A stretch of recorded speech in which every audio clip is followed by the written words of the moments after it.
Hello friends, welcome to சிஎஸ்சிவிஎல்இ மற்றும் இசேவை Tamil Nadu. இசேவைக்கான ID வைத்திருப்போருக்கு ஒரு முக்கிய அறிவிப்பு வெளியே இருக்குது. அதாவது நம்ம டெட் எக்ஸாம்லாம் எழுதியிருப்பாங்க பாருங்கள், அவங்களுக்கான சர்டிஃபிகேட்டை ஆன்லைன் மூலமாக டவுன்லோட் பண்ணுறதுக்கான டைரக்ட் லிங்க் ப்ரொவைட் பண்ணியிருக்காங்க.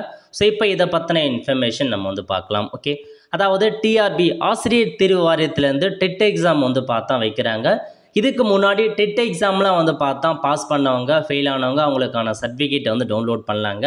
அது நம்ம பார்த்தா இசேவை மையத்தில் அதுக்கான ஆப்ஷன் கொடுத்துருக்காங்க. டெட் எக்ஸாம் அப்ளை பண்ண, அதாவது டெட் எக்ஸாம் பாஸ் பண்ணவங்க அவங்களுக்கான சர்டிஃபிகேட் டவுன்லோட் பண்ணுறதுக்கு இசேவை மையத்தில் ஆப்ஷன்ஸ் இருக்குது. அதில் அப்ளை பண்ணுறவங்க அவங்களுக்கான ஸ்டேட்டஸ் என்ன, எப்படி சர்டிஃபிகேட் டவுன்லோட் பண்ணுறது அப்படின்றதுக்கான லிங்க்கை trb.tn.government.in இந்த வெப்சைட்டில் கொடுத்துருக்காங்க. அப்படியே கீழே வந்தீங்க அப்படின்னா இதில் மென்ஷன் பண்ணியிருக்காங்க பாருங்கள். உங்களுக்கு click here for TNTET duplicate certificate download link in eSevai. அதாவது ஜஸ்ட் இந்த லிங்கை கிளிக் பண்ணுறீங்க அப்படின்னா இதில் போயிட்டு ஸோ அப்ளிகேஷன் நம்பர், நீங்கள் டெட் டூப்ளிகேட் சர்டிஃபிகேட் அப்ளை பண்ணியிருக்கீங்க இசேவையில் அப்படின்னா ஒரு நம்பர் இருக்கும், அப்ளிகேஷன் நம்பர். அந்த நம்பரை கிளிக் பண்ணி சென்டு கொடுக்குறீங்க அப்படின்னா உங்களுக்கான ஸ்டேட்டஸ் எங்கே இருக்குது அப்படின்னு தெரிஞ்சுக்கலாம். அதேமாரி அப்ரூவல் ஆகிடுச்சு அப்படின்னா கீழே உங்களுக்கான டெட் டூப்ளிகேட் சர்டிஃபிகேட்டே நீங்கள் டவுன்லோட் பண்ணிக்கலாங்க.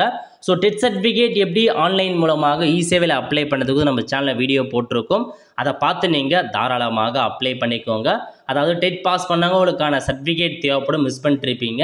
இப்போ அதை டூப்ளிகேட் சர்டிஃபிகேட்டை நீங்களே ஆன்லைன் மூலமாக செக் பண்ணி டவுன்லோட் பண்ணி எடுத்துக்கலாம். அவ்வளோ ஃப்ரெண்ட்ஸ், கண்டிப்பாக இந்த பிடிச்ச லைக் பண்ணுங்கள். அது மட்டும் அல்ல, இந்த வீடியோ நிறைய பேருக்கு ஷேர் பண்ணுங்கள். அடுத்து ஒரு நிலையில் சந்திப்போம். நன்றி, வணக்கம்.